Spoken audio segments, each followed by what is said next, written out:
This is a seminar, sort of an informal seminar that we organized from the Global Environmental Justice Group, and but it's open to other people from the group. We thought it was a good occasion to have a discussion with Ashish, who some of you might know, some of you don't. Ashish Kothari is would you call yourself an activist scholar or an activist, whatever, with a huge experience in environmental justice work and research, and search for alternatives to development in India and abroad. Ashish asked me to have some time to tell us about the journey of doing this book, how it was done and where it came from, the idea, and then we'll have Rupert having some questions basically and conversations, and we'll open the ground after that for people to have sort of just engaging in discussions and conversations. It's a very informal gathering.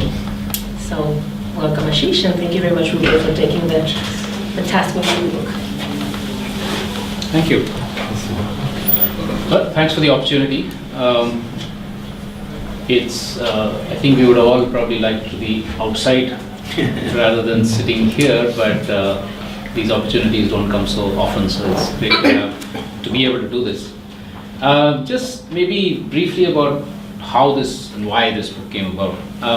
So in my own journey in the last almost 40 years of working on environment, broadly on environment and development issues, there's been a lot of focus on firefighting, because as you know, in India or maybe anywhere in the world, fires are being lit by governments or corporations or even people like us all over the place. So you're constantly having to respond, to react, to protest, to resist, to send petitions, to do whatever one can to kind of try and stem the tide of destruction. And of course that's very necessary. It's still absolutely necessary to do that, even more so now, I guess. But at the same time, there's this feeling that you can't constantly be fighting, you can't constantly be in a mode of saying no. No to this, no to mining, no to dams, no to extractivism, no to development, etc. What is it that we're saying yes to? Something it's a personal quest, but it's also something that people are asking us, the public is asking us, saying, you guys are so negative about everything. What are you positive about? What's your vision of doing something different? Do you think there's an alternative? What is that alternative? And so it became a challenge over the last few years for people like me to be able to go beyond just the firefighting, to say, okay, how do we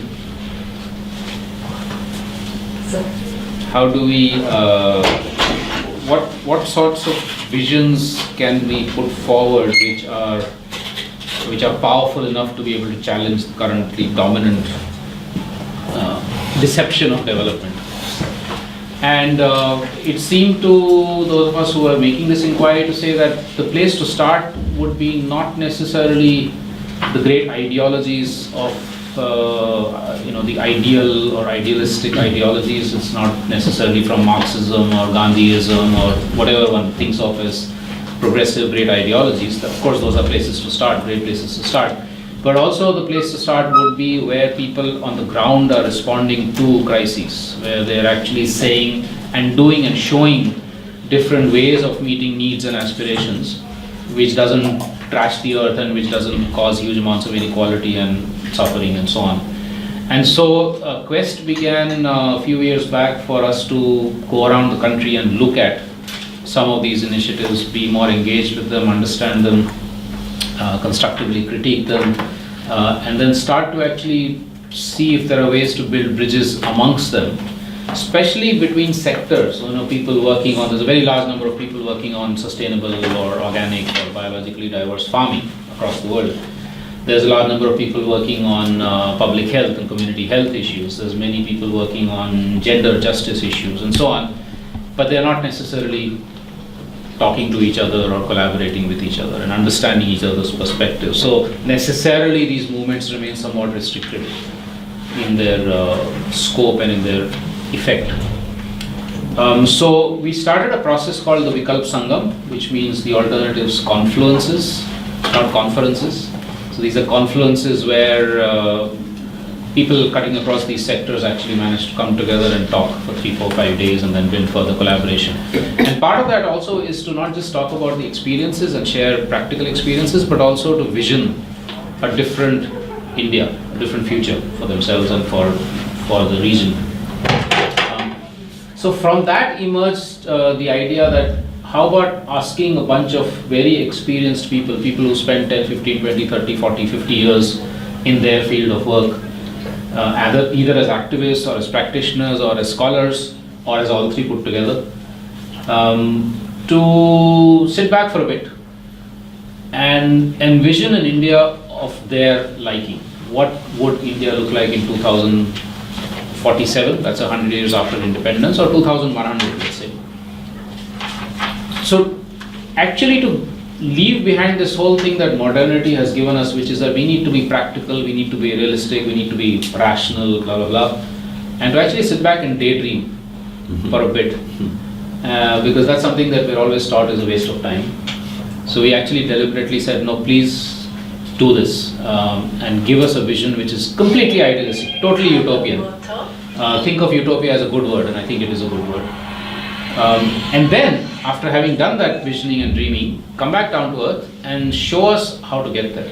What are the pathways by which one can actually help to maybe achieve these visions, including showing examples on the ground where this kind of stuff is already happening, from which one could learn, and of course the challenges of getting there, and so on and so forth.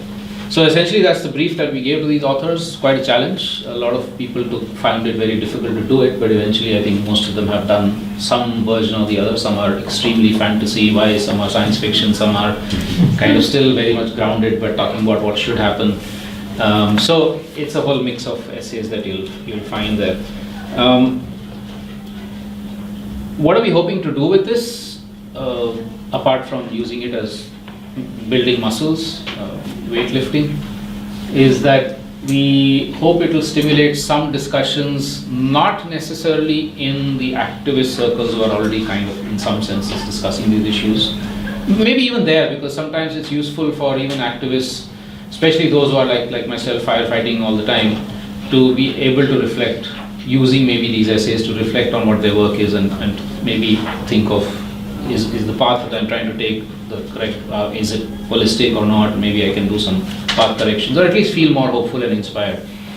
But more than that, I think people who are not really in our sectors, people, students of commerce, for instance, or India has all these Indian institutes of management and business and technology and so on, or small businesses of various kinds, or academics in fields that are not normally the ones that we're talking to. And to generate some sort of dialogue and discussion amongst them, to see what do they think of these sorts of futures. Does it inspire them in it? Does it touch them? Does it create the controversy in which they'd like to engage? So we are hoping that this is what the book will help to do. We're also hoping that it will get translated into a few languages, so that it's not just English, which has limited reach in a country like India. We're hoping people will use this to also generate non-written stuff, like verbal stuff and art and music and poetry. I mean, these are some dreams of how the book could be used, and already there are some offers to do that.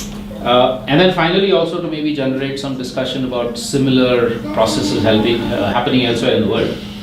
I'm sure there's people who are daydreaming in other parts of the world and wanting to connect with what's happening in India. So because some of the dreams can be the same, some can be very different, but always there's a possibility of learning from each other, stimulating each other, challenging each other. So I hope that this will be the beginning of something like that for this part of the world, and we're hoping to do that in some other areas also. Maybe just to add here that we also had, in the middle of the process, that was kind of unusual for a book like this, we got all the authors together once they had done their first drafts to have a dialogue and constructively critique each other's approaches, and then build what they learned from that dialogue into the final essays. So there's some amount of flavor of a bit more of a cross-sectoral approach that you'll find at least in some of the essays, so that they're not just silos. They're still fairly independent, and you will still find some that may seem like they're contradictory to each other, which is fine. That's part of the process of dialogue. But there's an attempt to actually cut across, at least in terms of 2 or 3 very basic fundamental things. One is justice, in whichever way we want to look at it and define it: social justice, economic justice, equity, equality, and so on. And the other is ecological resilience, wisdom, sustainability. So with these two twin sort of imperatives or values running through many of the essays. So maybe let's stop there, and very glad to be in conversation with Rupert. And we're counting on you to add to the conversation, but we've agreed that Rupert will start because he's had the task of commenting the book or having a conversation. So thanks, Yukine and everyone. It's wonderful to be here and talking about this. What a fascinating, but what a wonderful process you've just described. I think all serious books should go through something like that process. Yes, I think there's lots here to celebrate. I'm also going to try to bring in some potential criticisms, which will hopefully open us out to further debate and dialogue. I want to start off with this document, which I see as a sort of prequel to the book. Let's pass that around. People can see. There's a few copies. There's more copies to take away if people want. It's also available for free online. The Search for Radical Alternatives: Key Elements and Principles. And there's a few bits in that, and then this was written by Ashish with input from others. And you also, I just noticed just now, you also took virtually all the photographs, some of which are rather good actually, so very multi-talented person here. And you also, I believe, drew this picture on the front of the book. That was also him. So, very, very nice. I couldn't do that. That's not in my skill set. When I was getting bored in a seminar, I drew that. Right. Yeah, so fabulous.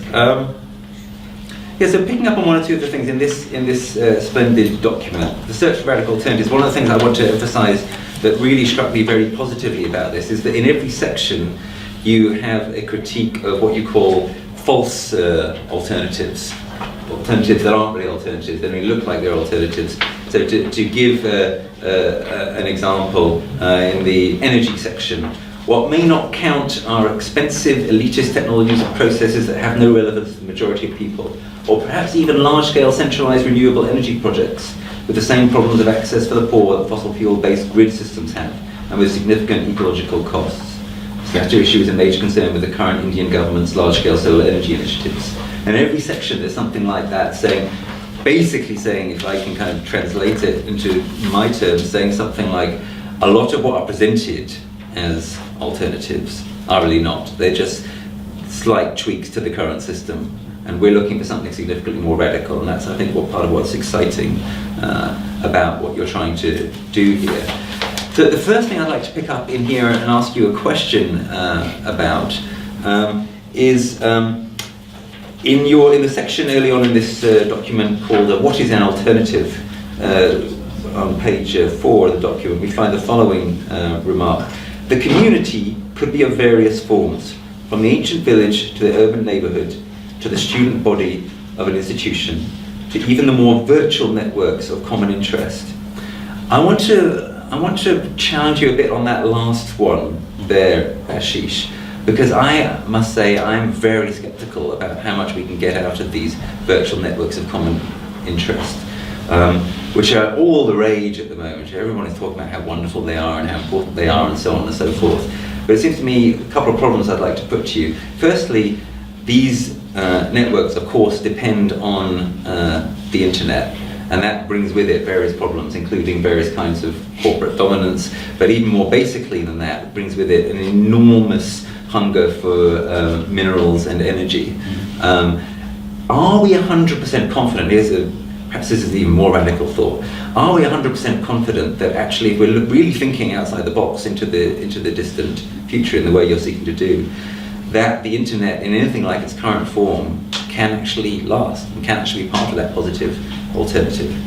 And secondly, my specific worry about the virtual networks is the following, that it seems to me there's a risk that they distract us from the very real and grounded way in which we always, whatever was going on in our heads, we always live in one place. And the imperative, as I would see it, for localization that brings. So, for example, people can have a virtual network with people, whatever, around the country, around the world, about whatever they're interested in, be it games or nursing or what have you. But irregardless of all of that, they still live somewhere, and in that place, they have to be fed. And in that place, they have to have a transport system. And in that place, they have to build community. And my worry is that these virtual networks slyly distract us from that profound reality. So can I invite you to comment on that? Yeah, I think looking at it in hindsight, that sentence should have said, as long as that last option does not replace the earlier ones. So I think you're absolutely right. I think place-based communities in many different ways, defined in many different ways. There's no alternative for those, absolutely.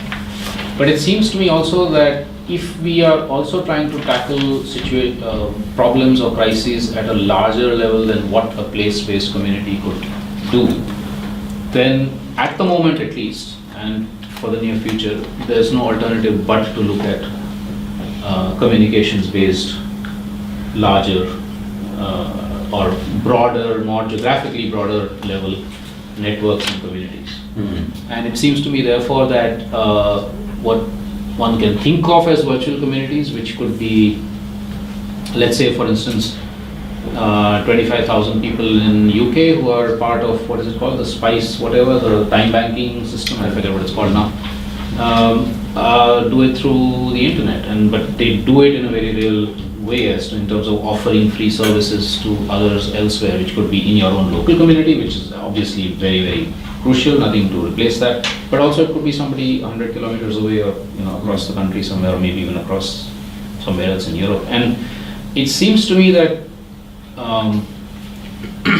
given that the nature of the problem that we face right now is well beyond the local, that we do need some form of global, of regional global connections. And the internet does offer us that. But I think virtual communities are also not just internet, they could be other forms. In central India, for instance, there's a very interesting network using, it's still modern technology, but using mobile phones and Bluetooth. There's actually a radio called Bultu radio. So it's from Bluetooth, but it's become local. I mean, the language has changed to Bultu radio. Which is quite strong in helping to spread the resistance or spread news about what's happened, the problems that people are facing in villages where there's no other form of communication, except of course the traditional forms of communication still continue, where you have people running from one village to the other or through theatre and folk art, but those have whatever their limitations are. And so acknowledging completely that even Bluetooth, internet, mobile, everything is based on a global economic system that causes mining in Congo or whatever it is. Fully acknowledging that, I think that within those limits there is still a role for it in the near future. Hopefully eventually we won't need it. Well, that does seem to me to be something which we should put our minds to if we are thinking of timelines like 2100. Great. All right. The next thing I want to ask you about is again something from page 6. You have all these wonderful examples scattered through this brochure, and one of them which particularly struck my eye was this. Women in Chennai have moved to replace plastics with environment-friendly products, such as palm plates, bags made of cloth, paper and jute recycled products. Their Vicha Namabhumi manufactures produces to combat the throwaway culture. This struck me as enormously exciting. I don't know if you're aware, Ashish, that right now in Britain there's a huge amount of talk about the appalling effect of plastic pollution on the world, on the oceans, on wildlife, etc. And what are we going to do about that? It occurred to me that this is an example where some quite kind of radical, practical thinking and action is showing us a way or a kind of way that perhaps we're not quite radical enough to think about seriously enough in this country yet. I was particularly struck by palm plates. Right? I think that as we're trying to move away from plastic in this country, there'll be a lot of talk about, and hopefully a lot of action to do with, china plates, metal plates, maybe the right kind of paper plates. Palm plates takes it one stage further forward. And I guess the question here is something like this. Do you have hope that some of the ideas, such as this one and maybe others in this brochure, and also there are some similar things scattered throughout the book, do you have hope that some of those might be able to make the move from India to countries like this one? Absolutely. I mean, I don't know whether you have palms here or not. Probably not. But I think the basic big leaves.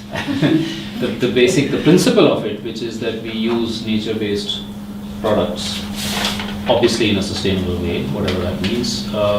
That principle should be exportable anywhere. Definitely, there must be stuff in the UK which is usable. I have no idea what it is. Some of you might know more. But I do think that it's that principle. So I think what's really crucial about all the trying to make global sense of something that's happening anywhere in the world is to see what's the basic principle behind it, rather than actual copying of that example. So whether it's a technology or it's a governance process or it's a social justice struggle, it's really the principles and the values behind it which I think are important. And I think really crucial about that example to me is that because for a lot of people in India, recycling is a solution. And for us, that's just not radical enough, because it means you keep creating the waste and then you recycle it or upcycle it or whatever. And this is important because there is waste, so you still have to recycle and upcycle and whatever. But it doesn't solve the fundamental problem of the creation of waste in the first place, which this does. Again, so that's a crucial principle. We need to move to reuse or repair or use of stuff which when it's thrown away is simply re-entering the ecosystem directly.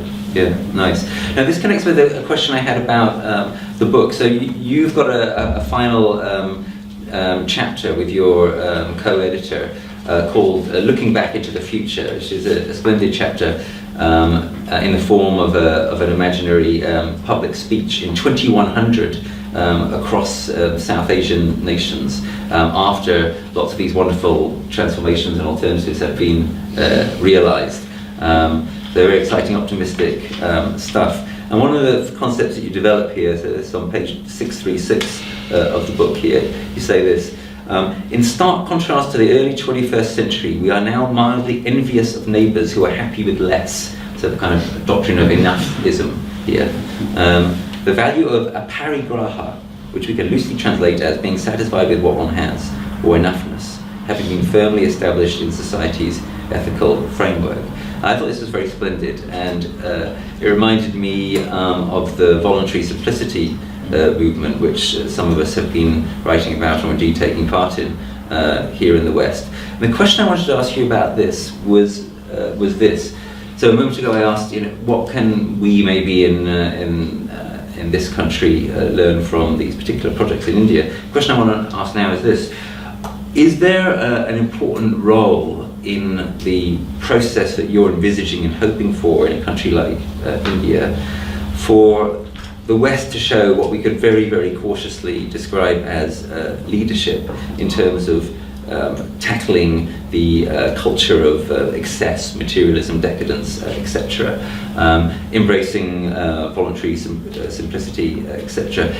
What is the importance of that in India? How much do you think that if we in the West actually succeed in rowing back on our own consumption, we may be able to make it less easy for people like Modi to say, well, look, we have to be like the West in that we have to grow our economy, we have to have more and more stuff, and so on and so forth. I think it's enormously important. I think India is going to be the youngest nation on the planet very soon. It's going to have 600 million, so half the population is going to be below 25 years old in the next 5 years. A very large number of these people are urban, quote-unquote, educated, looking for things to do, not necessarily having satisfying livelihoods and jobs or lives. And of course, a lot of them are looking to the West for answers. And unfortunately, most of what they see in the West is the same rat race that we're all part of. And so if they actually see countercurrents in the West, young people, for instance, I was in Prague last year, young people setting up non-profit cafes or social solidarity, economy stuff, or running things for public clinic for the refugees or whatever, stuff which they enjoy doing and they're not starving, they're doing very well. Or cycling. It's a great example where, if you go to many in Bern, last year I saw these guys with three-piece suits cycling around. Why they still need to wear three-piece suits is a separate issue. But there were obviously business folks who probably could have afforded a car, but they were cycling. Now I think those images could actually be quite powerful with a section of India's population that is looking to the West for answers. There is another whole section that's looking back to our own villages or to poor people or to traditions also, and that needs to be even more encouraged, of course. And the West also needs to look at that, of course, in the South, the North and the South. But to the extent that there might be 30, 40, 50 million young people looking to the West still, I think it's absolutely essential that in my city, in Pune, we now have a cycling plan, finally, after years and years of struggle. And one of the reasons why it's happened is because cycling seems to be becoming cooler. Suddenly. So, it's like it was from cycles to motorcycles to cars, and now people are beginning to find that maybe it's actually also cool to cycle around a bit. Some of it is environmental, some of it is health, some of it is whatever, but some of it is also, if folks in Amsterdam can be cycling around all over the place, then why not me? But the other thing is what you're saying is that the political message. So this is more a cultural message, let's say, but the political message of what you're saying is actually equally important, which is that if the North realizes more and more that it's gone in the wrong direction, then people in our countries who are currently dominating the economic and political scene might also kind of say, oops, if that's what they're doing, are we then also headed in the wrong direction? I think there's less hope of that, but there is some. I think there's more hope in the cultural stuff, but there is some hope in the political also. I was encouraged to see in the book various references to Gandhi, to Tagore, etc., that would potentially, if they were followed up by Indian people, point in that kind of political direction, it seems to me. But in any case, it seems to me that what you just said is of great importance to us. I think if more people in the West realise that they could help to disabuse professional, young, impressionable Indian people of how fantastic supposedly our own development model has been, maybe that could be of some real significance and help. But there's an additional thing to this, since you mentioned Gandhi, which is that I think the more the North and the West actually also looks at people and inspiration from the South and brings them into mainstream discourse here, or brings them back into it, or new ones. For instance, the way in which Bowen Viver has entered into discussions in Europe, sometimes distorted, but sometimes in its true sense. What I think that kind of thing does is it creates back a pride in the South, saying that, if those guys are looking at Nehru and Tagore and Gandhi, then why are we forgetting? Not so much Nehru. No, sorry. Tagore and Gandhi. So, or Ambedkar, whoever, So I think that there's a very crucial role for that. But not in terms of a strategy, but actually because the North realizes that there is value in the Southern ideologies or ways of living or lifestyles or technologies or whatever. Well, in my own tiny way, I'm trying to do that. I've just created a new class called World Philosophies, which culminates in us reading Gandhi's classic Hind Swaraj. I'm hoping that some of my students may leave the class kind of thinking, it really is true that there is deep stuff that we don't have that we need to be ready to learn from around the world. Can I pick up the stuff about the youthful future population and give you read out another quick quote from page 636? So remember, it's 2100 now. We're looking back. Everything's great. There has also been a remarkable demographic transformation. Our population has been stabilized at about 1.5 billion as birth rates dropped dramatically in the 2020s and 30s, consequent to women's empowerment, improvement in economic security of the poor, declining hold of religious beliefs privileging male children or prohibiting abortion and birth control. States like Kerala led the way in this phase. Then, interestingly, you add, secondly, many of our people have migrated to other parts of the world, welcomed by the people there as a form of multiculturalism, and so forth. Now, when I read that paragraph, I confess, and I'm hearing a few kind of sighs or worries around the room as well, which might be pointing in the same direction. I was kind of like, this sounds to me a bit of a kind of optimistic alternative too far. And I guess the bit of this that I would like to push, and something which I found sometimes a bit absent from the book, is facing up to climate reality. It seems to me that it is just simply clear that we are going to be facing an increasing avalanche of climate disasters, and clear that we're going to be facing an increase in global temperatures. Either we're going to manage to kind of stop those from getting too terribly out of control, or we're not. But things are going to get worse for quite a long time, and maybe forever in this regard. We're not showing any precaution. We're being reckless in this regard at the global level, and we have to be serious about this.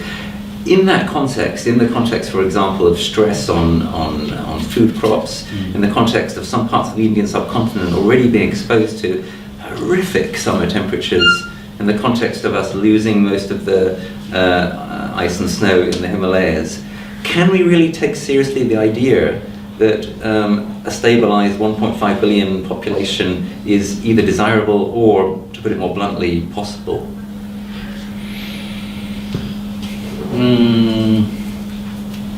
Yeah, you put it all like that, and it seems obviously very difficult, if not impossible.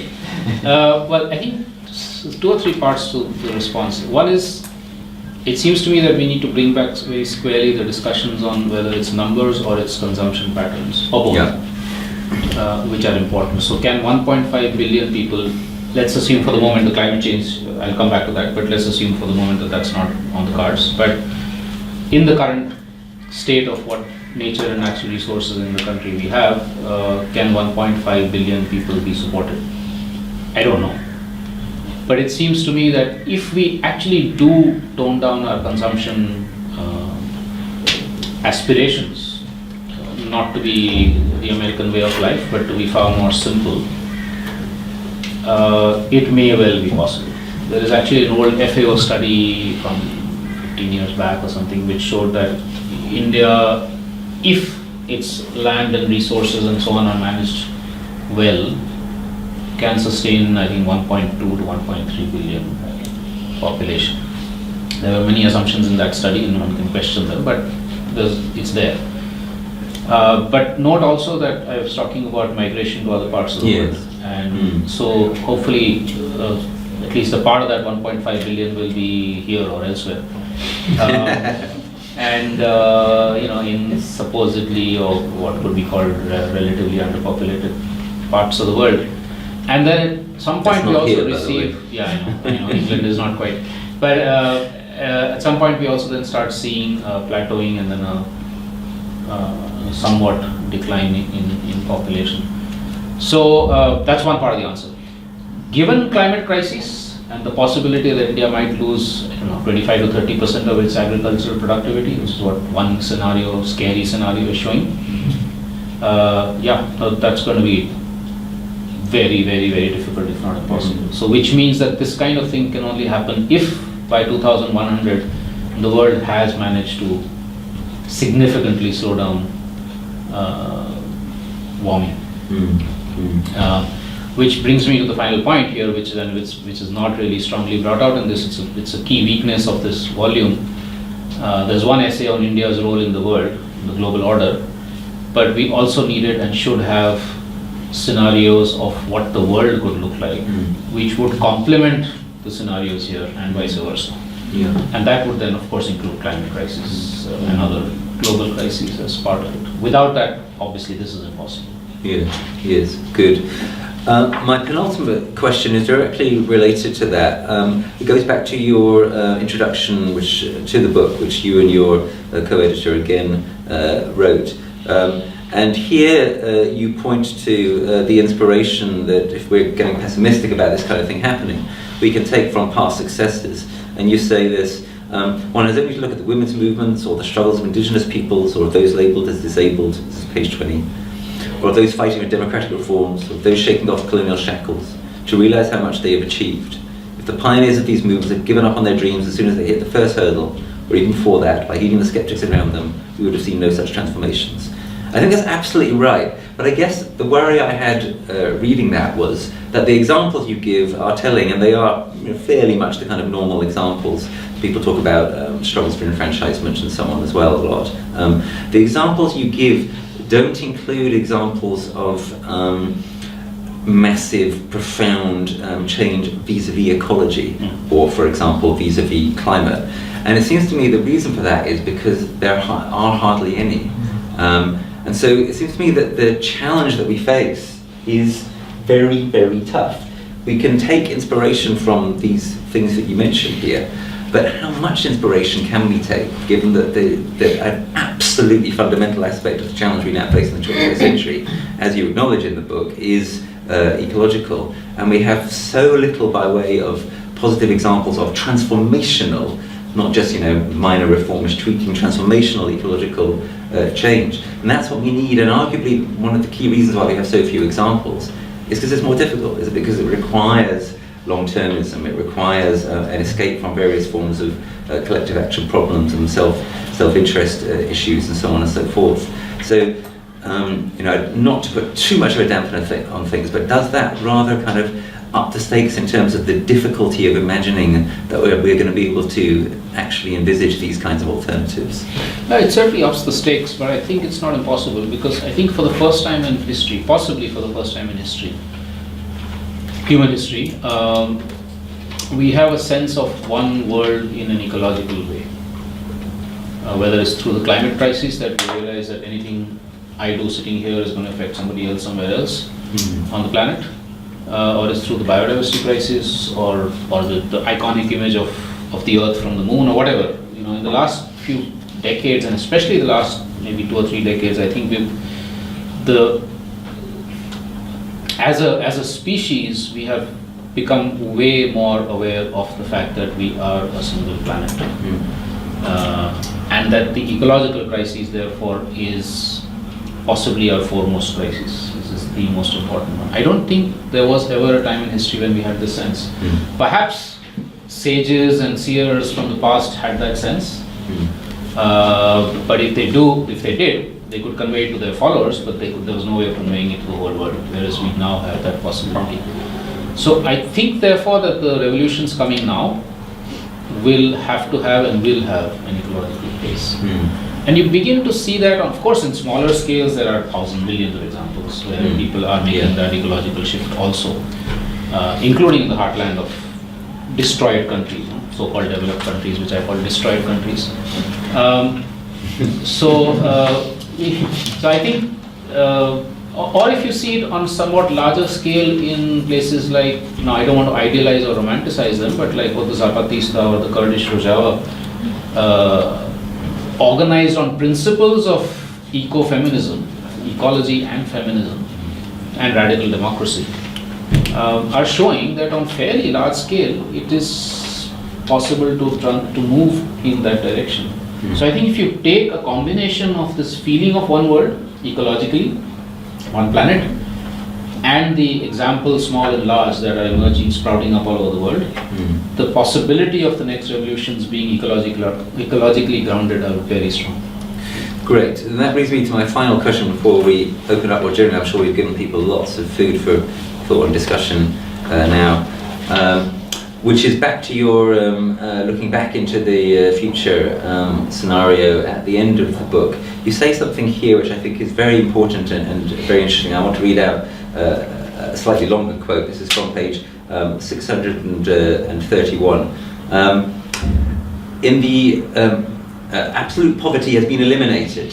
Thank you for the applause. This is a speech. Yeah? It's all due to your efforts. Everyone having secure access to all basic needs, including nutrition, adequate food, clean water and air, sanitation, shelter, energy, condition of good health, and opportunities for learning. While in the early 21st century a series of rights-based legislations helped in this journey, it was realised that it was not adequate to demand states' accountability towards welfare for the deprived. Indeed, such welfarism at times created a new form of deprivation, that of taking away agency from people, the ability to self-provision, what my colleague Molly Scott Cato calls the provisioning economy, or the bioregional economy. And when, as often happened in the early decades, the state withdrew or was unable to deliver on welfare schemes, it created a situation of complete collapse, with people not even having their own resources to fall back on. The rights-based policies were gradually converted into policies and social processes of sovereignty and self-reliance, in which communities were able to gain the rights, capacities and forums for ensuring basic needs. Now this I thought was very exciting, and what I want to kind of pull out from that is the way that it seems to me that it shows the way that you, in this book and in the Sangam process, take seriously that you're moving beyond old top-down ideologies, and in particular that you're not buying into statist solutions, at least not as a default. And this seems to me challenges one assumption that people might make, which would be a wrong assumption about your book and about the process, the assumption that this is a form of thinking that you're representing here, which can be located politically comfortably on the left. And it seems to me that what this kind of antagonism to a sort of rights fetish at the centre of things shows is that you're actually thinking in a much more communitarian way, a much more ground-up way, and in a way which doesn't really very easily sit in the conventional left-right spectrum. So I guess the question is something like this: do you think that's right, and kind of what follows from that? What is the importance of that in terms of kind of positioning yourself or yourselves, and in terms of interacting with the political system?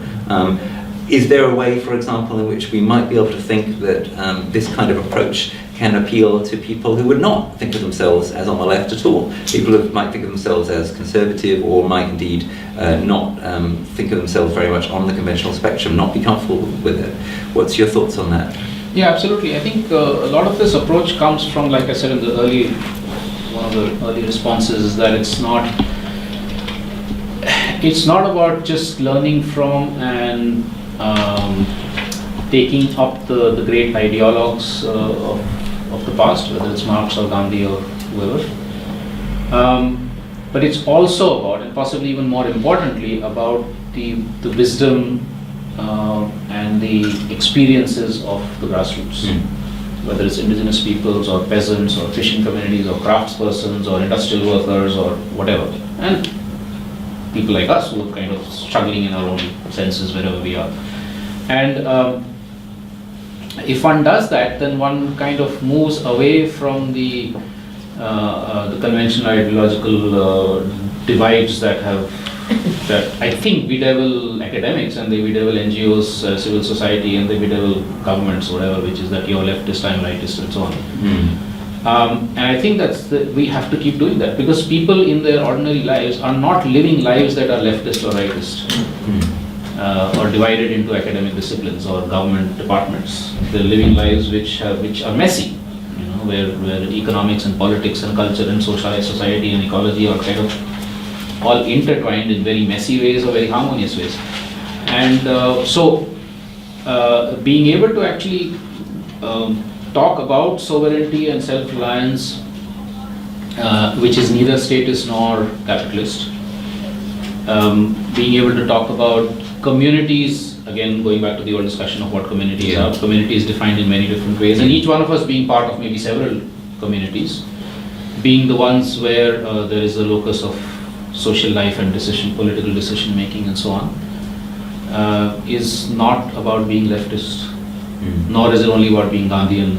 Sometimes people like me, because of whatever heritage I have, or by I wear some khadi once in a while, is oh, you're a Gandhian. Others will say, oh, you're a leftist, and these have become, I don't know, they've sort of become ways, but all of us want to put people or things into boxes. This inclination of categorizing things, and I think we have to really fight and struggle against that and show that life is much messier than these categories. And so sovereignty really is about people gaining control over their lives, or gaining back control over their lives, which either the state has taken away or the corporations have taken away. Yes. Or even leaders have taken away. You could use the slogan, take back control. Yeah. Or recommonize. I mean, there's many different ways in which one can, Yeah.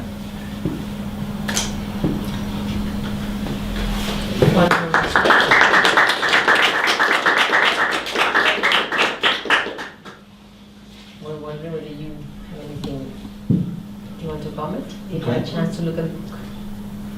Do you want to go first? You go. Good. Thanks so much for coming. You've been one of my heroes for a long time. I think the National Biodiversity Strategy and Action Plan really sort of established a global mark for Kalpavriksha's doing really fantastic work. And when I used to travel a lot around East India, everyone would have a copy of that on their shelves, and it was sort of like a sort of an ecological Bible. This is what we're fighting for. I think there's a real need for that these days, because when I was a student, there was a lot more, I'm not quite sure what the right category is, but there's a lot more idealism around in the air. People were campaigning on. I think that maybe it's just me, but maybe there's less of that. It looks to me like there's less of that in the general culture in Britain and Europe to an extent, because there's less free time to explore how you'd like the world to be. People are under pressure with debt and with etc., etc. Okay, so I really like that biodiversity strategy and action plan, and I work a lot in Burma these days, and we use that model for the Burma biodiversity strategy. Okay, how far did it get us? The ecology is being hammered all the time there. How far did it get in India? It raised a lot of motivation. It helped people to think very hard about what we should be doing with the biodiversity. It's so valuable, such a heritage, but being hammered mainly by industrialization. And the ministry rejected it, right? So there's all that drama of not quite what we're looking for. And I liked your paper in EPW. Actually, they want industrialization. Any impediment to that is a pain and should be removed. On the other hand, if you want industrialization, everything supports it. You know, there's no restraints, there's no rejection of higher growth ambitions. And I think that's the predicament that we find the world in, that the political economy of policies around environment industrial policy totally support industrialization. All the legal teeth are with the policies towards ruthless industrialization, ruthless processing of the environment, and restrictions on that are being removed. So there's an imbalance in ruthlessness in a way. The ruthlessness is with the profiteers, not with the conservationists. There is ruthless conservation, maybe they're getting it wrong, but the local sovereignty people are not ruthless enough, I would say. So I definitely think that the climate change and the combined crisis of climate change, biodiversity loss, etc., is leading us towards the precipice, and maybe the precipice is going to be a gentle collapse, but we might be thinking, what's the other side of something big, something very difficult? We'd like it to be more peaceful and pleasant. We'd like a smoother path towards that. We don't want a big catastrophic bump, but the political economy is ruthlessly driving us towards that. So my question is, how badly do we want this vision of sovereign? How much can we fight for it? How can we coordinate and combine to avoid a very painful bump, which rich people will be more insulated from than poor people? How badly do we want it?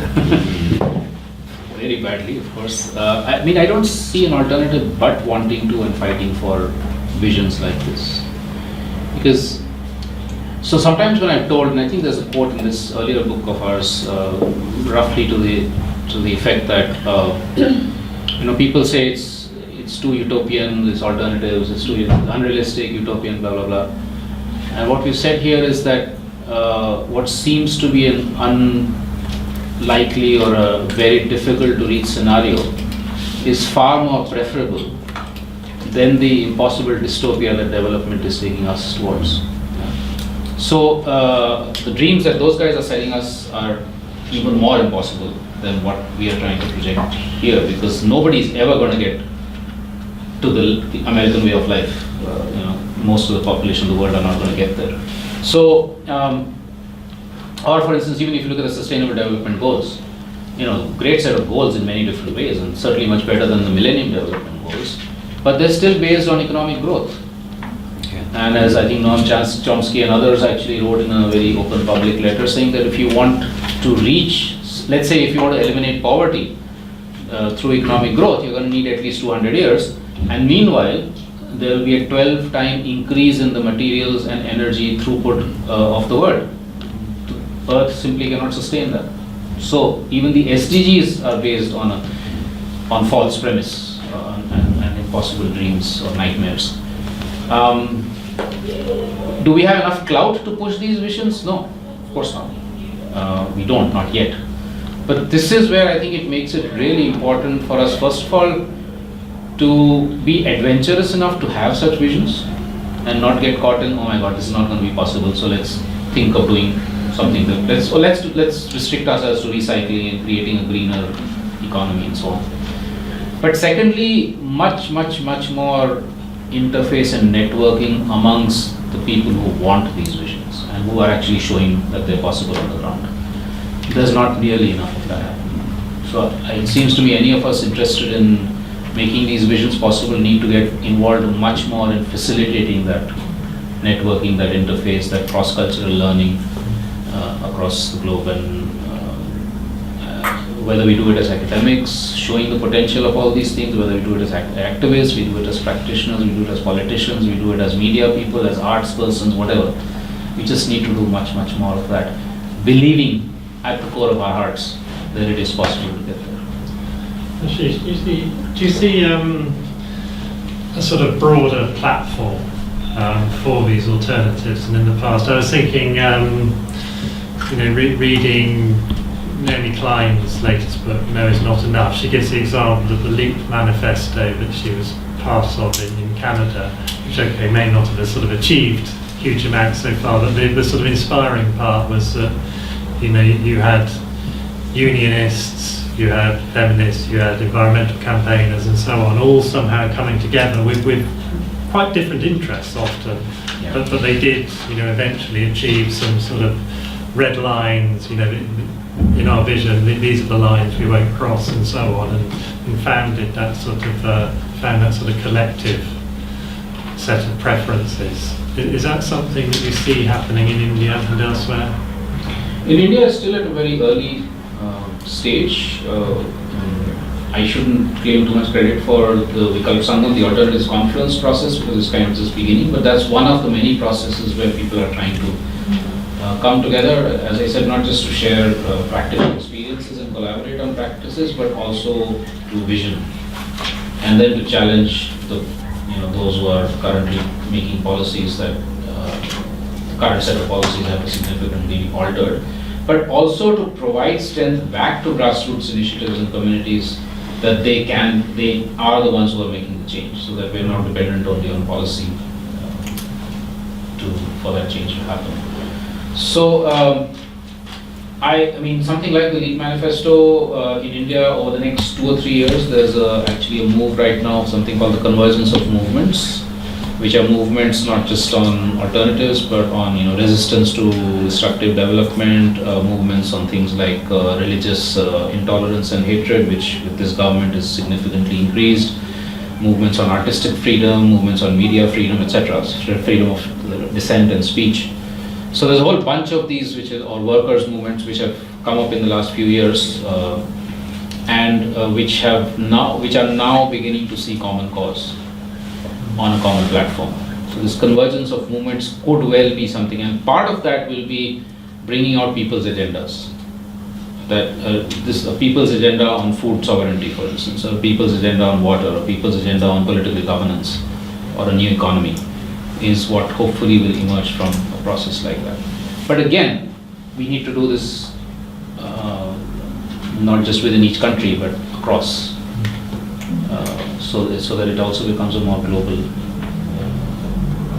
agenda. people's agenda or agendas. There's not one agenda. Ashish, you're making a very strong case here for pursuing something like this alternatives process, and you said in response to Oliver something like, what's the alternative? What can we actually do which isn't this? Well, can I sketch something which might be an alternative, which wouldn't just be recycling and whatever? So you have this wonderful quotation which you alluded to from your book with Vasim Shrivastava, Churning the Earth, probably the best critique of the existing situation in India, and you've said in the Alternative Futures book that you wanted to go further beyond critique into the positive alternative. This wonderful sentence, between the seemingly impossible path of these alternatives and the manifestly insane one of the current business as usual model, we prefer the former. And that's of course absolutely right.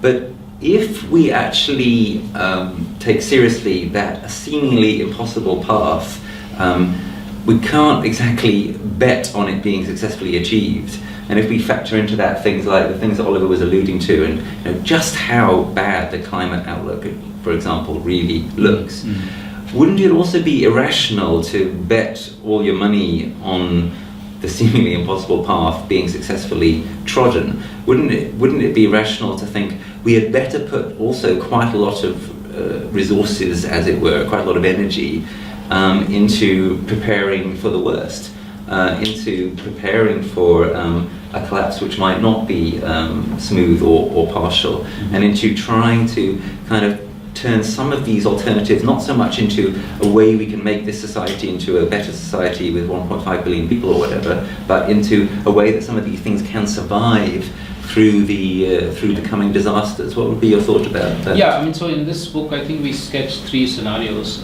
One is business as usual, which means collapse all around and continuing collapse and no way out of it. The second is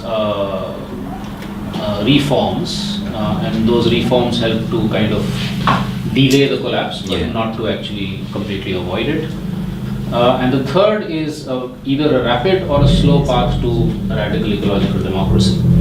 The rapid path we feel is very unlikely, because it means within the next 10-15 years you're actually having to make a incredible switch, systemic switch and mind shift switch, which seems kind of unlikely. I wouldn't say it's impossible, but unlikely. Whereas a slow one over the next maybe 2, 3, 4 generations is more likely, which does mean that I accept the scenario that over the next generation, maybe 2, there's going to be increasing collapse and suffering and so on and so forth, ecological collapse, conflicts, social suffering and so on, which is probably going to be unavoidable unless that magic switch happens. And from that collapse, it seems to me that it's really crucial that when we're beginning to more and more desperately look for solutions and answers, that we have these examples still alive. These are the seeds of the future pathways. If we give up on these seeds right now, thinking that anyway collapse is going to happen, then at that point we have nothing whatsoever. So it's, I mean, this is how I look at, for instance, the need to nurture alternatives. Even if it's 5 people somewhere doing something in a different way, it needs to be celebrated, supported, nurtured and kept alive. Because they're all going to be wiped out if we don't provide that kind of nurturing and support and celebration. So that's how I look at it. Okay. So, okay, finally thought of something to say, because it's such a stimulating book and a very stimulating conversation. I suppose what got me thinking was what you said at the end about how the book moves away from this sort of rights fetish. So there is clearly all along in all the chapters and all the examples a very creative thinking of people's agency. Now, so the question I have is really, how do we think about agency? And the example I want to bring to you is sort of from India, from central India, from Jharkhand. Where we've seen sort of the formation of a new state in 2000. So the state is formed out of the old state of Bihar, of primarily mineral-rich areas, for the benefit of those who don't know in Jharkhand, and also has a very strong proportion of Adivasis, indigenous peoples. So to cut a very long story and a very complicated history very short, the formation of the new state was in many ways the culmination of sort of a movement, a people's movement in many respects called the JMM, which I think in many scholarship, by many authors has been referred to as India's first red-green movement. So it was a movement of workers, peasants, migrant labor, but also a movement that talked about resources and commons and rights to forests and the need for Jharkhand to really be a new state where the state will work for the rights of these historically marginalized populations. So when the state was formed, it was a real opportunity for the incoming political elite, many of whom were in the movement, to really shape a non-modernist, non-extractivist vision of development. And they had been talking about this all along. But the moment there was a state, the moment the goods were close at hand, it changed. And of course, it didn't help that the closest competitor was the BJP, which was, in fact, the first chief minister of Jharkhand was from the BJP. And they have all along talked about a very modernist vision of development, and this was echoing nationally in 2000. So all along it's been downhill in Jharkhand. And it's basically, if you look at the speeches of the JMM and people and the BJP, you almost can't distinguish who is saying what. So the political discourse has really sort of gone away from trying to question it, but more, at the most they'll say that we have to make mining work for Adivasis, that's the most that they will say. Or that, they'll talk about outsiders, or they'll try to say that the BJP is a party for outsiders. So that's the extent of the radical vision. So my point is, if the most sort of radical movement, one of the most radical movements that became sort of so overtly political and state power and really was in a position to do this has come to this, what can we say about the rest of them in a sense? So are we saying in this book, and this is my point, that there is just no point engaging with the political process? That as citizens we should basically just do our own thing and resist, although all the sort of pathways to resistance raise very political issues, but then there is no point engaging with political parties, political leaders, or the political process. Sorry for this long question, but I mean that's, for me, actually the most interesting part of looking at the future or looking at alternatives. So there's two essays in this which deal squarely with this issue. One is an essay on power, and another is the essay on democracy. Of course, politics is covered in many other essays also, but these two look very squarely at this question. The essay on power is by colleague Pallav. He is basically talking about trying to get to a more radical form of democracy in which people at the grassroots are the ones who hold the primary power, not representatives, not political parties, not the state. And that's a vision that has actually been achieved in a few parts of India, very small, but nevertheless been achieved, like a village in central India whose slogan is that we elect the government in New Delhi and Bombay, but in our village we are the government. And they take all decisions relating to their village and surrounds by consensus with the whole village assembly. Now, so he argues that you can actually, and this is my argument also, that you can actually use something like that as the basic unit of democracy within which the larger levels of democratic functioning are based. But the other essay, Democracy, which is by a set of activists that are the ones who, because of whom the Right to Information Act came into India, and a whole series of policy reforms actually, Aruna Roy and others, they argue that we need way more struggles for making the state accountable. So the Right to Information Act was a way of making the state accountable. Various rights-based legislations that have come up are the ways of making it. And then you have public hearings and audits and different ways to make the state accountable. So they're not necessarily saying we need to transcend the state and go into a radical democracy form, a non-state radical democracy form. They're saying we need that, but we also need to the extent we have the state, we need to make it more transparent, accountable, etc. So it seems to me that it's this combination of approaches that we can think of. Now, something like Jharkhand, or for that matter Uttarakhand, or for that matter Greece or Venezuela, Venezuela or Bolivia or wherever, revolutionary governments, right? I mean, take Greece as an example. Syriza seemed like one of the, I mean, if you look at that 40 or 50 point agenda that they came up with, it was incredible, it was mind blowing. And saying, wow, finally you might actually have a government, a country moving in a very different direction. Of course, we've seen what's happened. And it seems to me that all of these examples raise this very fundamental question about the nature of liberal democracy itself and whether in fact that is the form of democracy that we want. So elections getting a revolutionary party into power and this whole notion of the conventional left that capturing state power will lead to transformation, that itself has to be questioned, I think. And it's the same in Jharkhand, whether it's indigenous peoples doing it and capturing state power or it's the left forces capturing state power or whoever. And this is where I think Gandhi is very, very important because for him, he said the state is the enemy of the people. So for him, the Congress party becoming the Indian government was completely the wrong direction. He said, everybody in the Congress party needs to spread out into all of India's villages and small towns and make transformation happen there. Don't form a government in Delhi. It doesn't make sense. Of course, he wasn't listened to.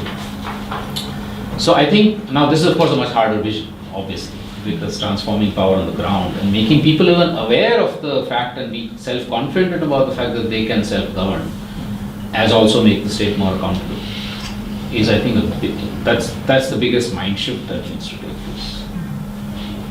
So, yeah, I think capturing state power is not, for me that's not good. Thanks very much for the fascinating discussion.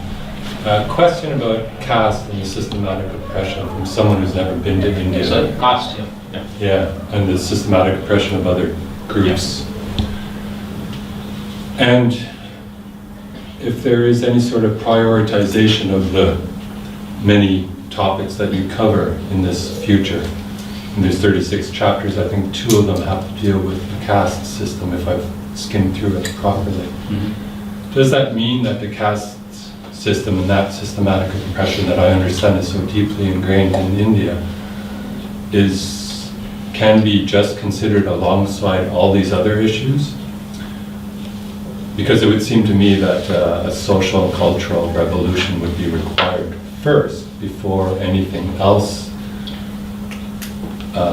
grabs hold, especially if you're talking about enoughism or living with less. Does that apply? Because some of these people have so very little.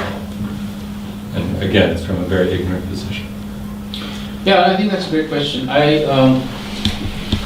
So one could ask this question about gender oppression. Why is there one chapter on gender and not many more? Because that's 50% of India's population, actually 40-something% of India's population. One could ask the same question about indigenous peoples, very severely oppressed, marginalized, exterminated in parts of India, and so on. So it seemed to us as the editors of the book that privileging any one form of discrimination over another form of discrimination was not justified. I recast the question, and then how important is eliminating all forms of discrimination, vis-a-vis ecological or other? Absolutely. So for us, justice, as I said, there were 2 bottom lines to all the essays that we had given authors. One was justice, which included eliminating forms of inequality, in discrimination, exploitation, and so on, and ecological resilience and sustainability and wisdom.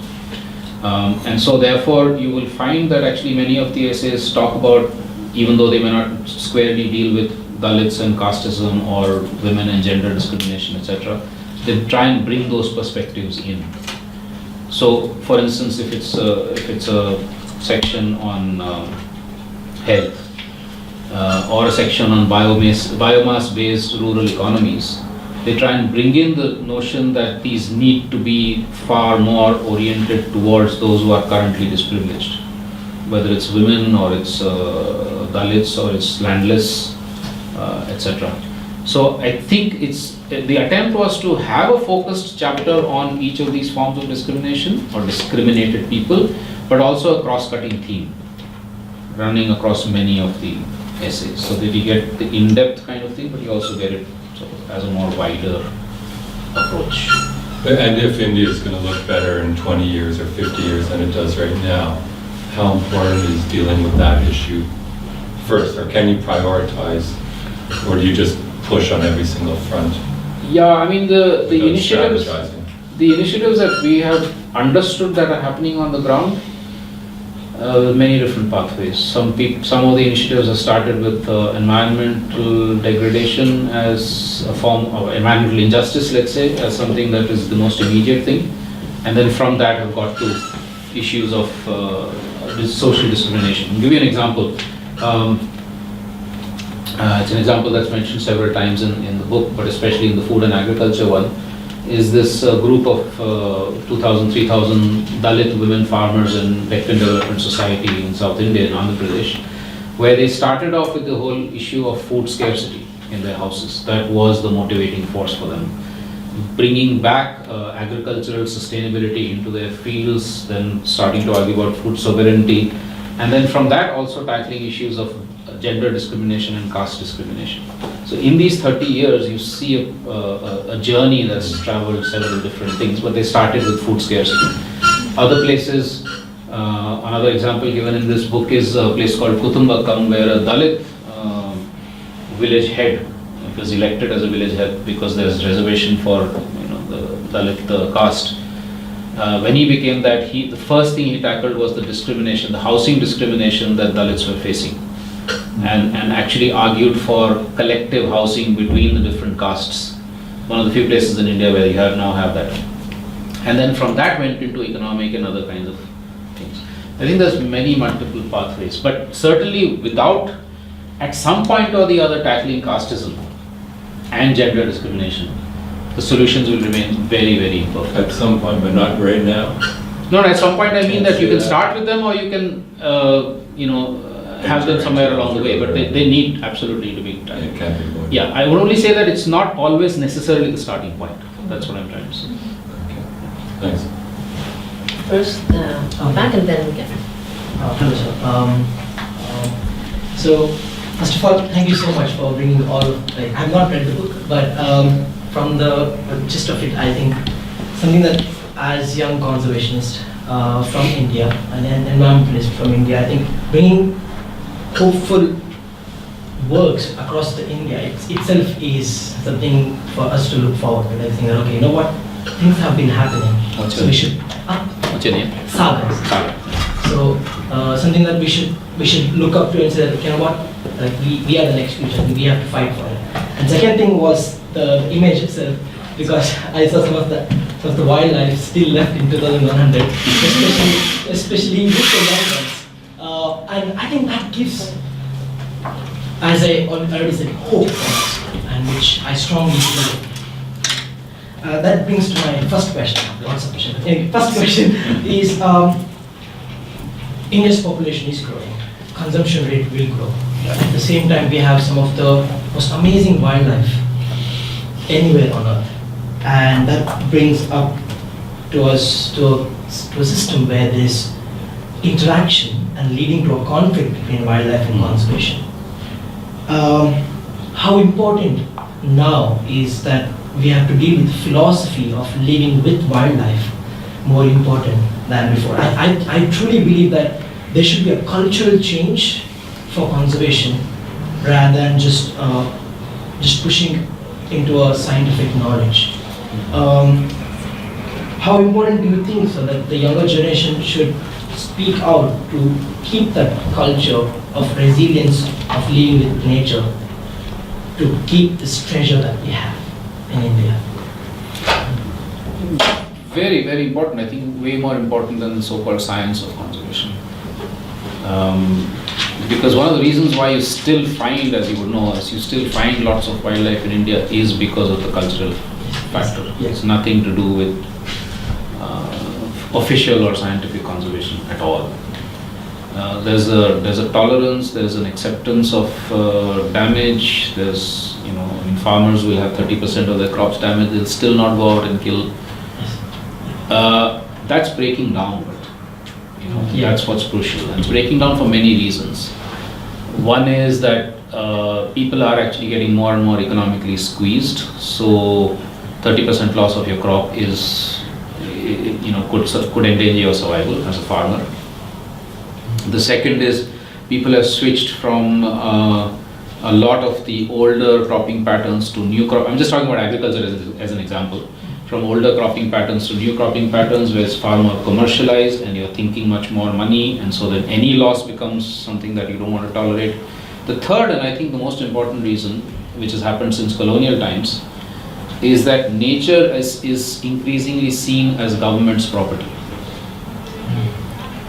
So I've had this comment coming from me 2 or 3 times going to a tiger reserve and speaking to a local person who has been displaced or who has been stopped from grazing his or her cattle inside, saying that these are Sarkari tigers. Sarkari means government. These are government tigers. You want to protect government tigers? Let them be in government offices. Why are they here?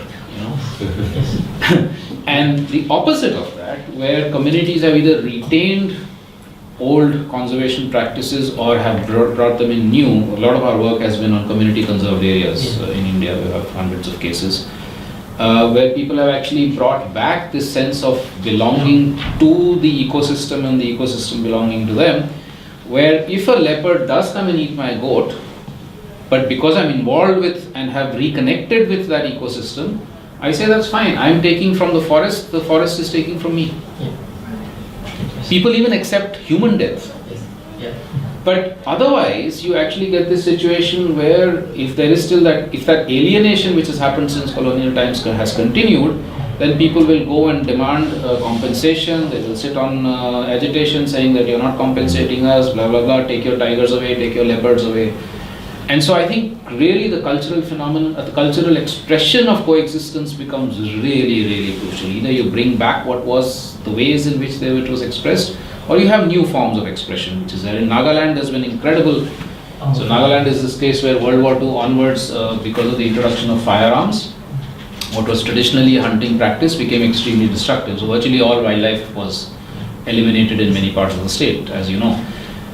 Today, if you go to it, several hundred villages have actually had a cultural revolution where they've said that wildlife belongs to us, we belong to the wildlife, we have to bring it back. And you're actually seeing a rewilding of many, many, many such ecosystems. We've documented a number of them ourselves.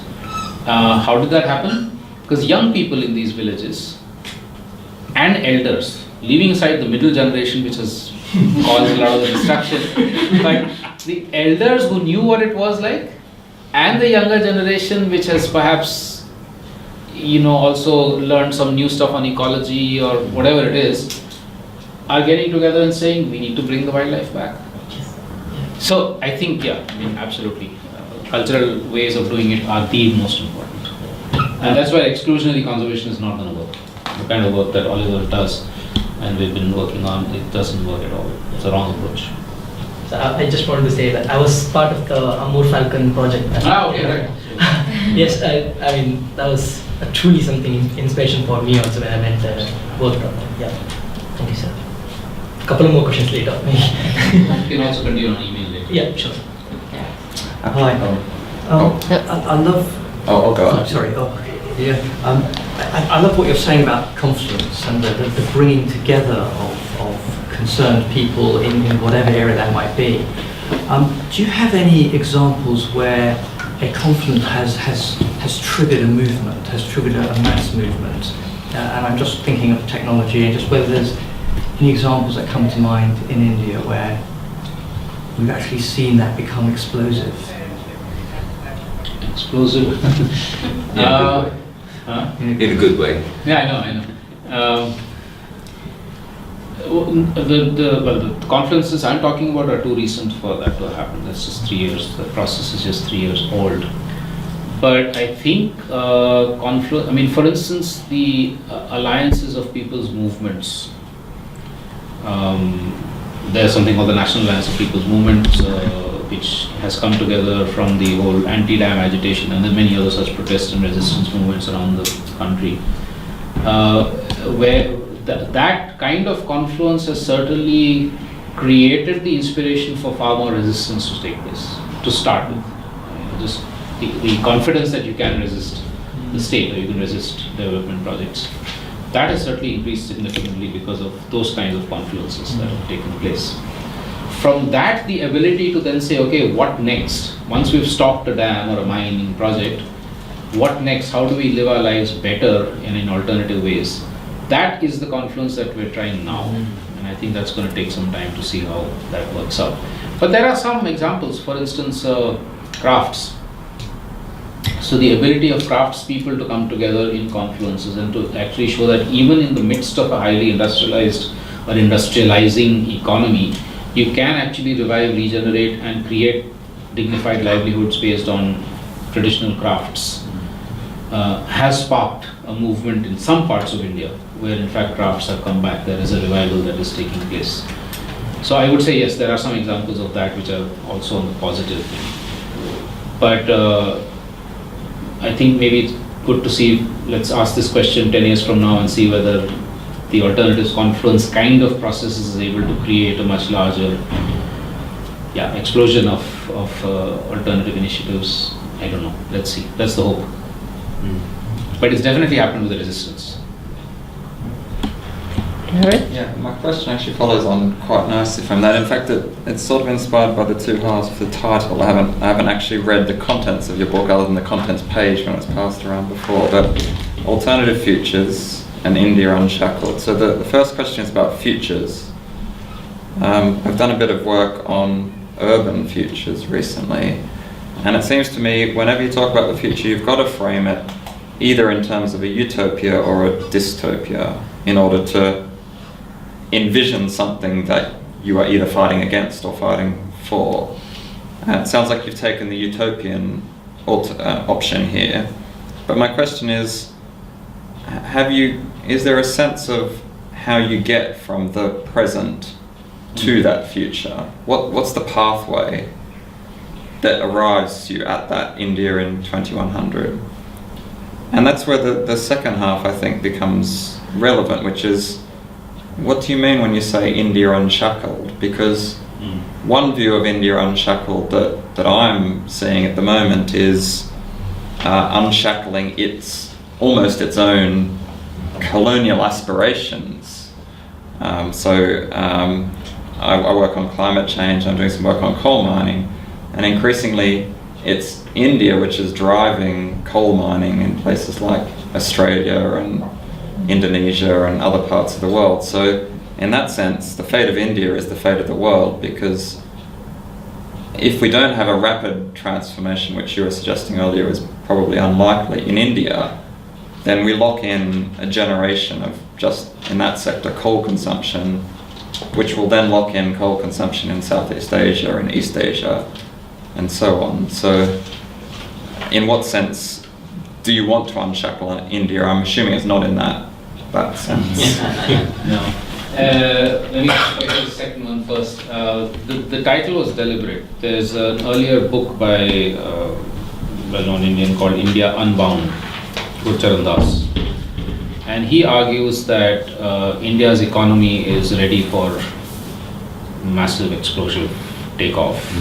And India Unbound would be the kind of thing that he doesn't say we should colonize the rest of the world, but it is about India becoming an economic superpower. And so those are the dreams that a certain section of Indians are dreaming.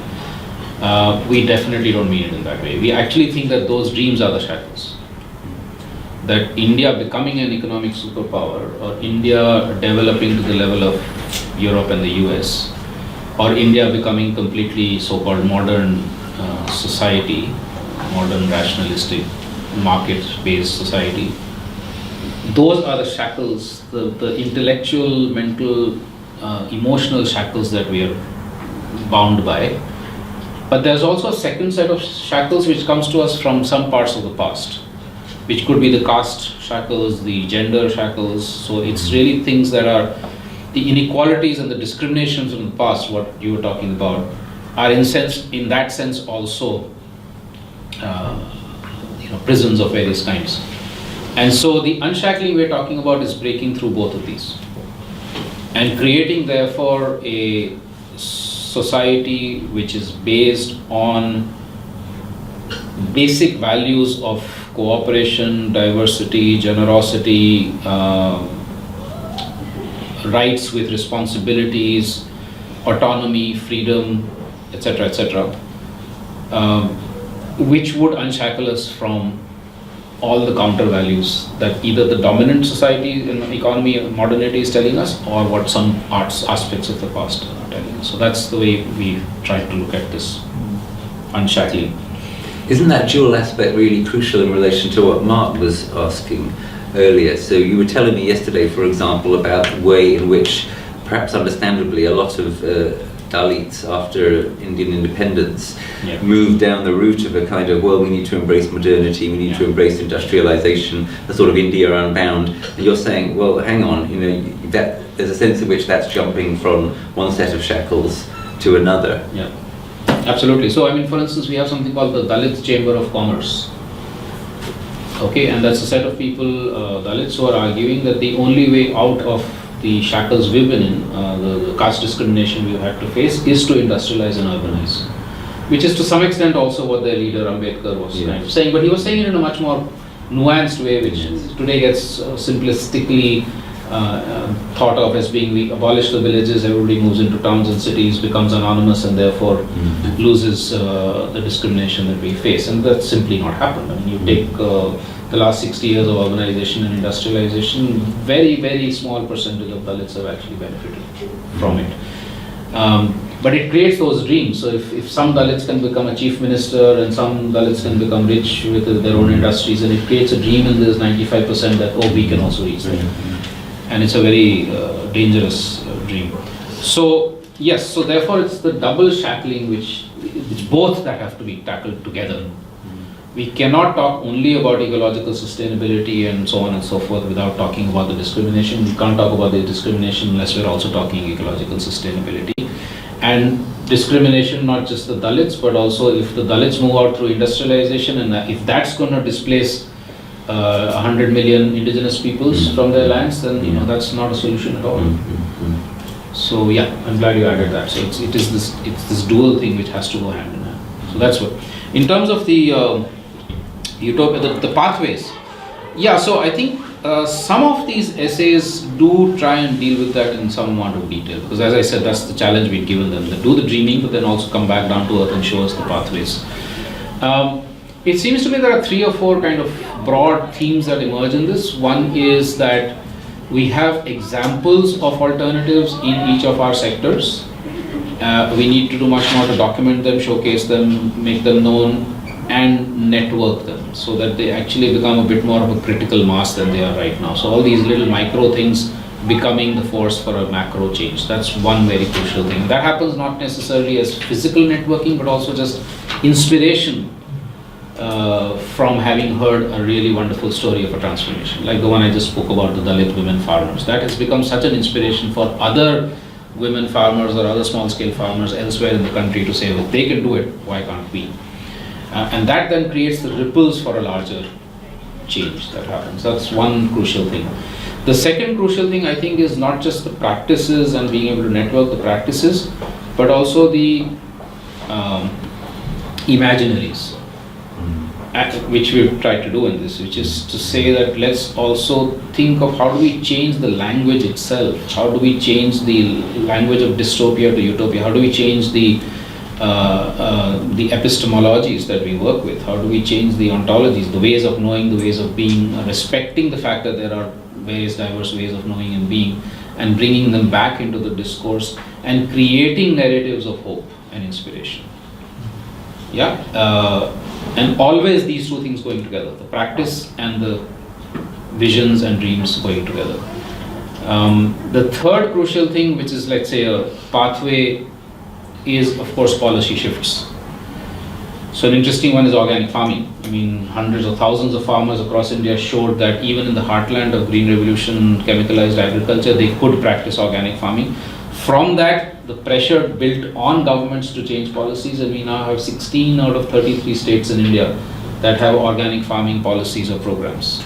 One state, Sikkim, has become 100% organic just last year. So the policy shifts also, which then enable further ground level things to happen, because otherwise when you have perverse policies, it's very difficult for people to make those changes on the ground. When you have enabling policies, that happens much more easily. But never forgetting the fact that policy shifts are only a pathway. It's not like we're trying to make a better state. So it's, yeah.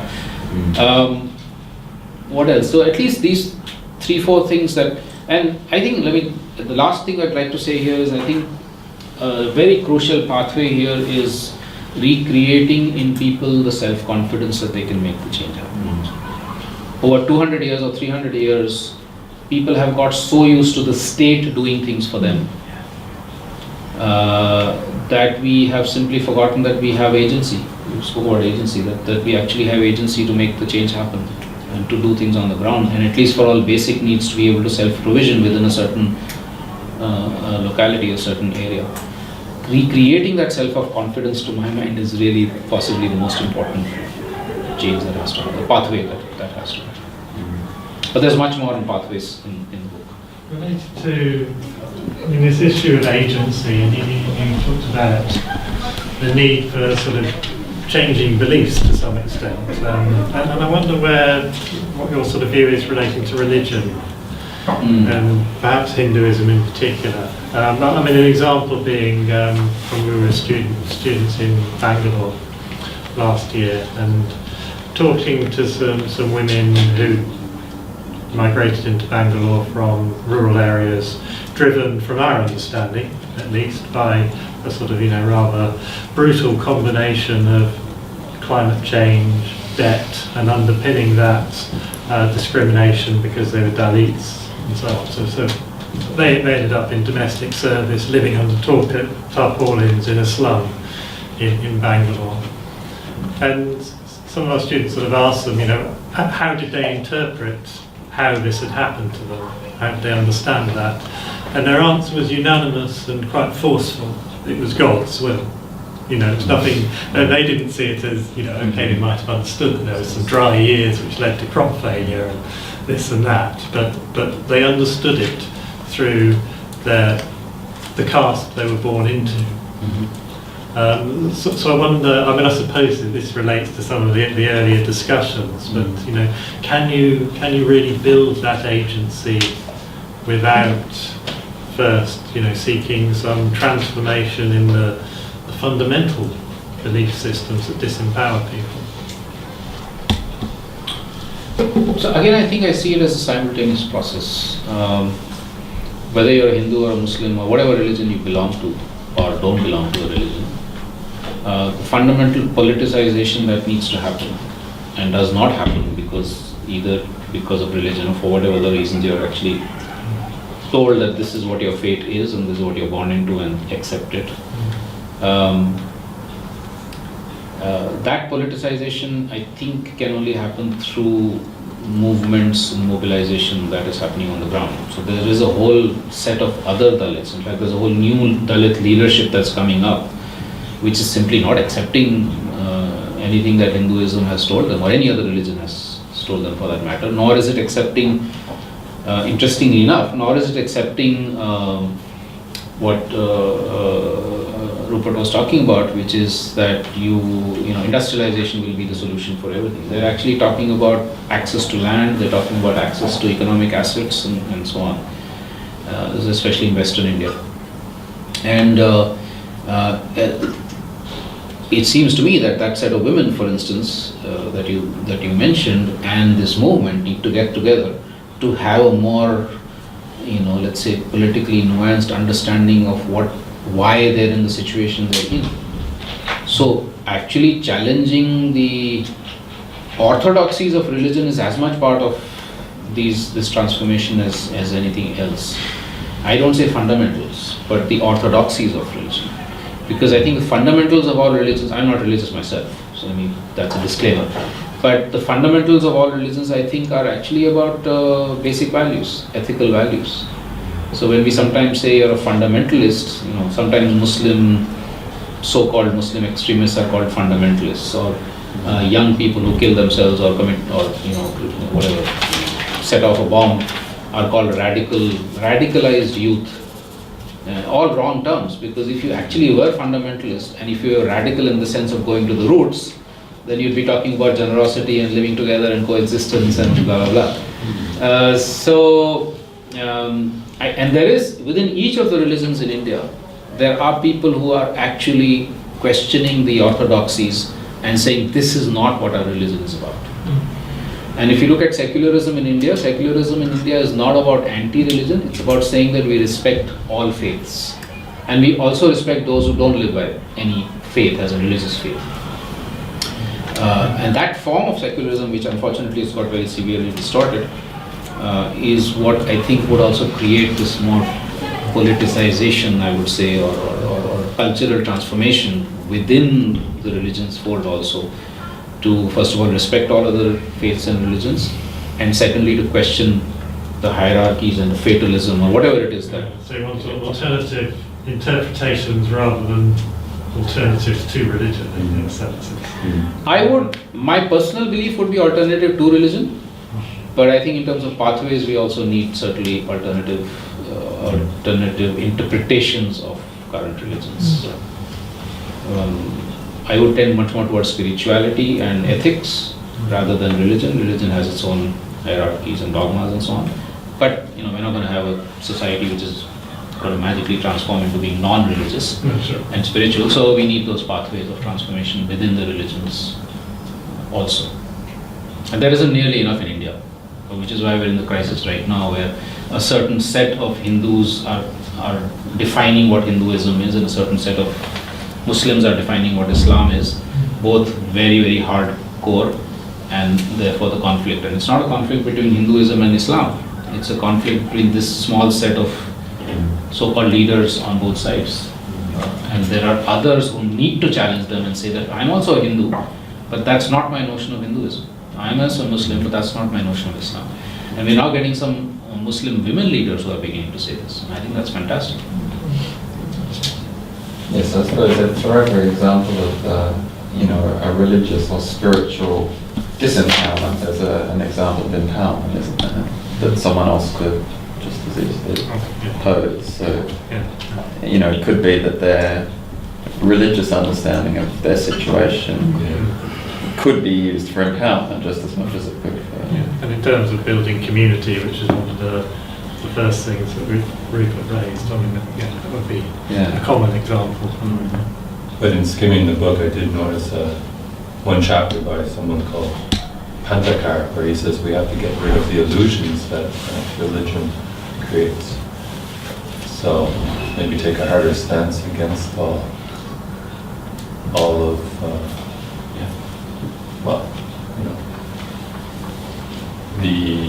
the orthodoxies, I guess, of religion. You're a quick reader now. I just that's how I read these days. Skimming, looking for bits. We have some super bright undergrad students at the back, I think. I want to push a bit.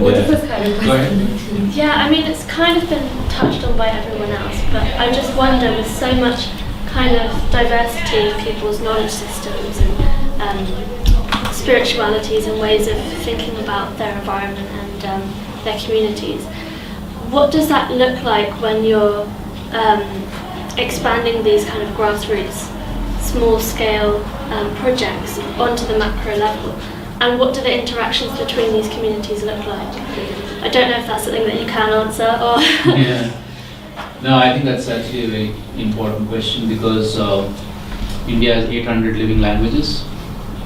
So if we want a national confluence of any kind, it's very difficult. Even just logistically speaking, getting people, unless it's activists and scholars like us who speak English or Hindi maybe, but actually getting people, the grassroots communities, let's say, together and having dialogues is logistically quite a challenge.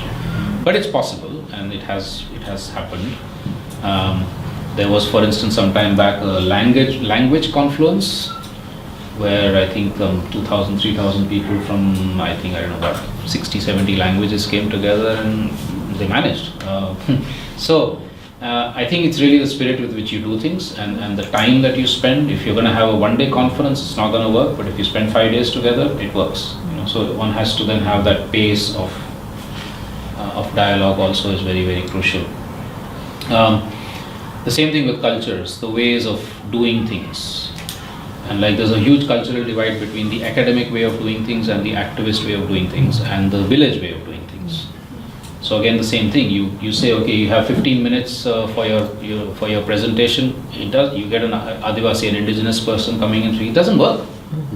You got to give that person half an hour or 45 minutes or maybe 2 minutes. Depends really, But you can't have this watch being the dictator in these dialogues. So I think it's really we're able to understand that kind of culture of dialogue itself in a multicultural society.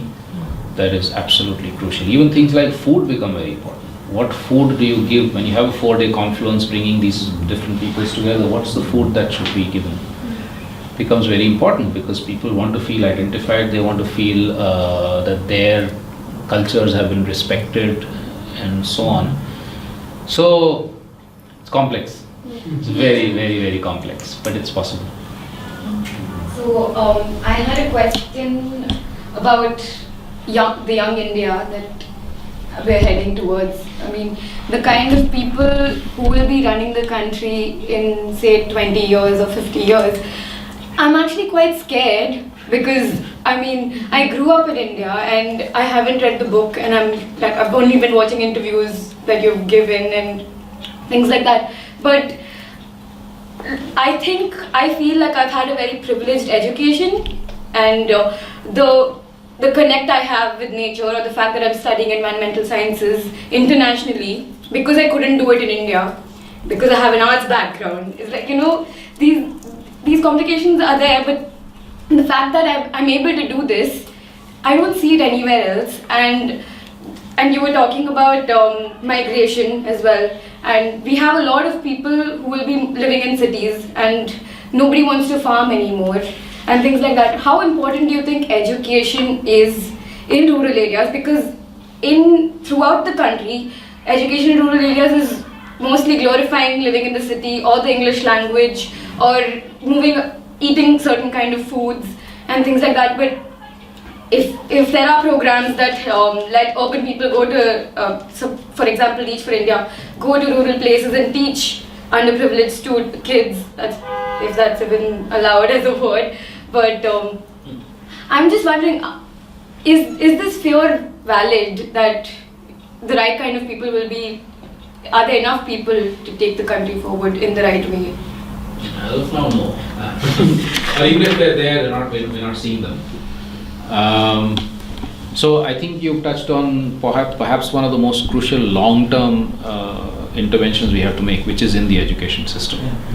And you have to go back into colonial history and see why Lord Macaulay actually set this particular education system into place, because he said, very rightly, he foresaw that the best way to continue colonizing a country is through the mind, not with arms and weapons and so on. And unfortunately, we still have the same system. I was telling the Eucenius class yesterday that if you look at the word school, the original Greek of school is eschole, which meant leisure. And we see what schools are today, right? Anything but leisure. Yes, fundamental changes in the education system, not just villages, but also cities. Because people in cities, the so-called privileged kids, also need to know what's happening to India, what their lifestyles are doing to the rest of the country or rest of the world. Absolutely necessary. We have now, fortunately, a growing number of examples of alternative learning centers, alternative schools, alternative colleges, but still very marginal. And we need to say that, okay, what are the learnings from there which can be translated into the official system, especially the government schooling system, but also the private, to what changes are needed in curricula, in ways of teaching, in ways of learning, in democratizing the schooling system itself. It's very highly undemocratic, and so on. So there's a chapter on education which deals with some of these things in a partial way, but much more needs to be done. Do we have hope in doing that? I don't know, but certainly in some states there's been considerable rethinking on things like methodologies and curriculum. Some of the southern states, for instance, have had some fairly significant changes, not so great in implementation, but at least conceptually, and some implementation also. So I think the more we can push that, the better the chances of that. But I have to also say that education is not just about what you do in school and college. These days, young people, as you know, are exposed to education from all sorts of directions, right? Whether it's cell phones or it's the internet or whatever. And so therefore, communications, across the whole range of ways of communicating becomes really crucial. And there's a chapter there on media, alternative media. And we're actually going to do a confluence this year on alternative media. Well, on alternatives within mainstream media and then alternative media. And that's things like community radio, so-called social networking, and so on and so forth. And how do you actually reach different messages across to young people through this explosion of other forms of media also, so that it's not just in the schools that what they're learning. And finally, of course, transforming teachers and parents, because that's where also a lot of what the kids are getting from there. So it's big. I mean, it's big. But there are enough examples to show that it's possible. One question. Depends on everybody. I mean, it's fine if you want to continue or if you want to. Quick one. One last one. Yeah. Like the next, I think it's in addition to the education. One of the main reason, like a personal experience of me coming from a village in Karnataka, from Chikamagaluru, to here on scholarship, is not through a mainstream education, as you said, but through mentorship of an activist, of a conservationist. How, like, I truly feel like when I went from Chikamagaluru to Bangalore to study, I felt that like most of them were something what my mentor calls educated fools. He said, okay, they all the knowledge in the world, but I think he would say like, when we used to see a grey-headed fish eagle, they would say, oh, that's a bald eagle from America. Something like that. I mean, it's a very similar species, but looks very similar, but it's completely different continents. I mean, that's when I realized that the education system, as you said, was very different. But I truly feel that the mentorship of people like you and people like a lot of people that are experienced, passing on the legacy to the next generation is very important. Do you think that more of that has to happen in the coming generations? Yeah, so I think there's a bunch of reforms that we've been proposing, at least for some universities, to start trying out. And hopefully that will start happening with one or two of the universities, which is to say that it's not only the PhDs who should be our teachers, but also, let's say, the Dalit woman farmer who has created food sovereignty in her village is as important a teacher as a physics professor or whatever. So one is that change, that's that kind of change. Now you can do that through taking students to those women, or you can bring the women, and in fact bringing the women to the college is really important also from the perspective of what we were talking about, that you actually recreate the sense of pride in one's own knowledge which we have destroyed, right? So you're helping to recreate that, because if I am, that's one kind of change that needs to happen. The other is we're encouraging more and more, and this is where I think parents have to get convinced, is to people to take, what is that, gap year. So after you finish your school, forget about going to college immediately. Go off and explore India or explore whatever, and be with, it could be mentorship. We have the Swaraj University in Rajasthan, where in fact mentorship is actively part of their course, 1 year mentorship with somebody. Could be a potter, or could be a teacher, could be a yoga, any an activist. So we need to do much more of that. Universities also need to become far more open to the presence of activists as people who can come and interact, or as students to come and interact with. So many schools and colleges now actually have summer programs in which they take people to an anti-dam movement or to one of these alternative initiatives. So these are all ways in which you can actually build into the system something that you were lucky enough to get outside the system, but build into the system. We need obviously to do much more of that. Well, thank you, both of you.